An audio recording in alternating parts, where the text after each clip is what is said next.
Trời ơi, lại gặp chị nữa hả? Đón nhầm người không á?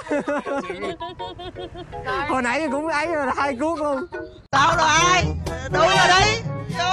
Tại sao lại ở tình cảnh như thế này? Alo. I'm from Thật Gai Latte Mart.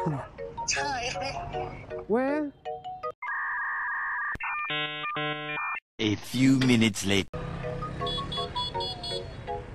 Ê, đón nhầm. Sorry. Trời ơi, lại gặp chị nữa hả? Đón nhầm người không á? Hồi nãy cũng ấy rồi, 2 cuốc luôn. Sorry. Ok, ZF 25. Yeah, Ok. Bye bye. Chả ngay lập tức. Xị lẹ quá à, trời ơi. Ok chị. Ok, here you are. Thank you. I showed her my phone Damn. and then she said okay.